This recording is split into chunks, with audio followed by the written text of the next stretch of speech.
Assalamualaikum warahmatullahi wabarakatuh. Baik saudara Muhibin sekalian dimanapun kalian berada, semoga senantiasa dalam ridho rahmat Allah Subhanahu wa Ta'ala dan juga diberi petunjuk menuju jalan yang lurus, jalan yang membawa keselamatan di dunia maupun di akhirat. Amin ya Allah ya Rabbal alamin. Baik saudara Muhibin sekalian, di video kali ini saya hanya ingin menyampaikan kepada Kiai Haji Imaduddin untuk agar segera bertaubat kepada Allah Subhanahu wa Ta'ala atas kajian nasabnya, yang mana kajian nasab tersebut ternyata belakangan ini tertolak oleh para pakar ahli nasab. Namun demikian, setelah diadakannya polemik nasab ini, banyak hal-hal baru yang dilontarkan atau yang dinarasikan di media sosial, khususnya di jagat media nasional ya, tentang misalkan pembelokan sejarah katanya, kemudian ada pemakaman palsu dan sebagainya, doktrin-doktrin katanya. Nah, untuk hal-hal itu mungkin ya kita harus mengkaji bersama-sama lebih dalam. Jika memang terjadi ketimpangan atau ketidaksesuaian atau kebohongan, maka semoga segera terbongkar dan juga bisa ditangani oleh pihak-pihak yang berwenang ya. Dan juga untuk polemik nasabnya, jangan lupa Kiai Haji Imaduddin, Anda harus segera menghentikan tentang statement yang mengatakan bahwa Sadaq Bang Alawi itu batal. Karena apa? Ya karena Anda tahu sendiri, dunia internasional sudah menilai bahwa Anda itu keliru dalam menerapkan metode tentang nasab.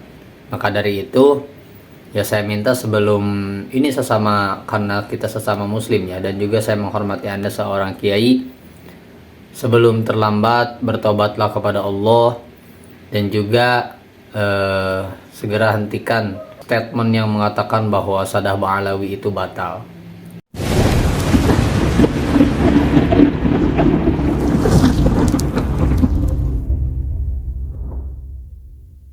Jika saya egois, mungkin saya akan bersorak gembira karena hampir 2 tahun saya bicara tentang nasab dan di posisi menyatakan bahwa Kiai Haji Imaduddin itu teorinya atau tesisnya itu tidak sesuai dengan kaidah nasab manapun.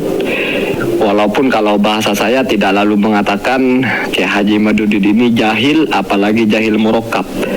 Tetapi saya hanya mengatakan Kiai Haji Imaduddin itu memang membuat teori sendiri.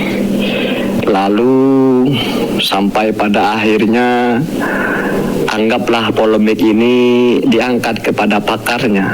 Dan seperti yang kita lihat bagaimana komentar para pakar itu. Tidak ada satupun yang menerima teorinya Kiai Haji Imaduddin. Bahkan yang paling dahsyat dan pahit sebetulnya adalah dianggap jahil murakkab, jahilun biqawaidin nasab. Tidak tahu atau tidak mengerti tentang kaidah-kaidah ilmu nasab. Tapi saya sedih sebetulnya karena Nusantara itu atau Indonesia inilah itu melahirkan ulama-ulama yang dikenal oleh dunia, tapi dikenal dengan pengenalan yang baik. Mereka masyhur dengan kemasyhuran yang positif, seperti Syekh Nawawi misalnya, di mana beliau itu digelari Sayyidu Ulama Il-Hijaz, pemimpin ulama Hijaz. Ada juga yang dari Minangkabau, Syekh Khotib Al-Minangkabawi. Ada juga bahkan yang sebelum-sebelumnya. Bahkan ada juga ya misalnya yang masyhur yang belakangan yaitu Syekh Yasin Al-Faddani. Beliau tercatat sebagai guru dari Syekh Ali Jum'ah, mufti di Mesir, dan juga Grand Syekh Al-Azhar. Artinya kita mencatatkan tinta sejarah emas dalam level keulamaan kita.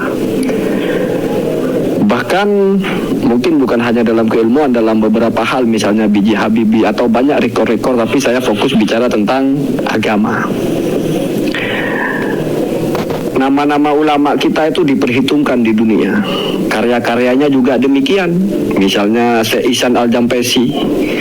Bahkan ada juga Hasyiat Turmusi. Itu kitab hasyiah yang tebal sekali, yang dikenal masyhur di seluruh dunia. bukan hanya klaim, karyanya sudah ditulis sudah dibaca di seluruh dunia, tapi memang nyata. Bahkan penerbitnya pun bukan penerbit Indonesia, bukan lokal lah bahasanya. Lalu lama setelah itu muncul Hadratus Syekh. Beliau itu dikenal sebagai Hadratus Syekh bukan oleh kita saja, tapi ketika di Arab juga demikian dikenalnya. Penguasaannya kepada hadis, yaitu muassis NU. Banyak sekali ulama-ulama kita itu yang top, yang masyhur, yang direportase oleh ulama-ulama yang lain mancanegara, yang memiliki guru dan murid yang bersambung dengan misalnya yang mengarang Hasyiah Anatul Talibin. Artinya kita top lah. Ada pepatah mempertahankan lebih sulit daripada meraih. Ternyata benar. Setelah itu semakin ke sini sudah jarang sekali, bahkan nyaris tidak ada lagi ulama kita yang bisa menancapkan tonggak sebagaimana sudah pernah ditancapkan oleh pendahulunya. Kita belum lagi mendengar sekarang ada ulama kita yang masyhur di dunia internasional sebagai ulama, entah di satu kepakaran ilmu, entah di bidang hadis, entah di bidang fikih, entah di bidang tafsir. Lalu muncul sekarang Kiai Haji Imaduddin Usman Al-Bantani, di mana masyhur di sini, tapi ketika diterawang dari kacamata ulama internasional, itu yang muncul celaan. Jahil murakkab, yudha'u fi safil majanin. Ini menyakitkan sebetulnya kalau kita mau menyadari ilmu itu bukan seperti orang goreng ikan, bukan seperti orang masak tahu, bukan seperti orang ngiris kangkung, di mana bebas suka-suka kamu. Mau ngiris tahu bentuk love, mau bentuk segitiga, mau bentuk kotak, bebas. Tapi kalau sudah mengempu satu ilmu, entah fikih, entah tauhid, entah akidah akhlak, entah sejarah atau ilmu nasab, itu ada hal-hal di situ yang harus dipatuhi. Ada anasir-anasirnya, ada masodir-masodirnya, ada sumber-sumbernya. Nggak bisa kita tiba ujuk-ujuk buat teori sendiri lalu menyalahkan semua orang, akan ditertawakan.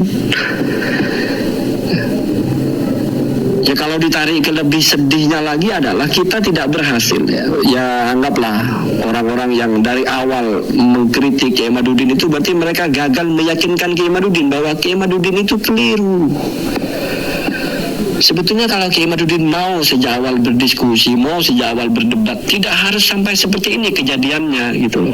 Tidak sampai harus ada klaim, ada ucapan dari ulama yang memang nasabah, yang nulis kitab dan kitabnya dipakai oleh Kiai Imad. Kalau Kiai Imad itu atau orang seperti itu jahil murakkab, mestinya nggak perlu terjadi itu.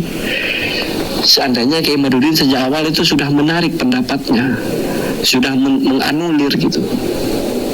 Atau seandainya sejak awal sudah mengatakan bahwa saya tidak ikut kitab nasab, tapi kenyataannya kan enggak, tetap masih nyari-nyari kitab nasab. Artinya seolah-olah mau memasangkan diri sesuai dengan standar ilmu nasab.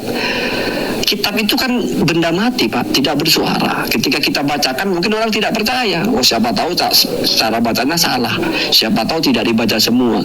Tapi kalau sudah penulis kitabnya, orang yang biasa nulis kitab berkomentar seperti itu, terus kamu masih milih siapa, itu sudah nggak perlu dipertanyakan. Sudah nggak melalui pihak ketiga yaitu yang membacakan kitab, tapi langsung orangnya mengatakan bahwa teori begitu itu jahilun bi qawaidin nasab. Kalau pakai teori itu tidak ada nasab yang sahih. Itu yang bicara begitu peneliti nasab, Pak. Memang hidupnya mendedikasikan diri untuk nasab. Kitab-kitabnya itu banyak sekali tentang ilmu nasab. Dan nasab sendirinya juga adalah seorang sahadah. Inilah yang penting kita ketahui bahwasanya sebetulnya kalau kita tidak terbawa oleh emosi, tidak terbawa oleh kebencian, kita itu akan waras dan menakar ini sederhana. Kita ikut para pakar, kita ikut mereka yang meneliti. Orang yang baru meneliti beberapa hari, tidak mungkin kita lalu percaya kepada orang ini. Kita tolak semua orang yang sudah meneliti bertahun-tahun. Wakis malam yukol, ya kamu banding-bandingkan apa yang tidak saya ucapkan. Artinya ada kesetandaran kewarasan itu ada sebetulnya. Hanya nggak tahu dalam masalah nasab ini kenapa kok kayaknya nggak terjadi itu gitu. Itu yang menyedihkan sekali sebetulnya. seandainya mungkin kita yang Gus Wafil atau Gus Rumil atau Habib Hanif itu mungkin lebih intensif lagi menyadarkan Kiai Imaduddin kalau mereka salah, kalau Kiai Imaduddin keliru gitu, mungkin tidak harus terjadi seperti ini. Tapi ya ternyata mereka gagal menyadarkan Kiai Imaduddin, gagal menjelaskan kesalahan Kiai Imaduddin, sehingga Kiai Imaduddin tetap ngotot. Artinya gagal itu bukan berarti mereka tidak menguasai, tetapi mungkin ya Kiai Imaduddinnya aja tidak mau tahu dengan pendapat orang lain atau bagaimana. Tapi kenyataannya ya Kiai Imaduddin masih bertahan dengan pendapatnya sampai-sampai harus muncul klaim, harus muncul sebuah joroh yang tajam, jahilun murakkabun.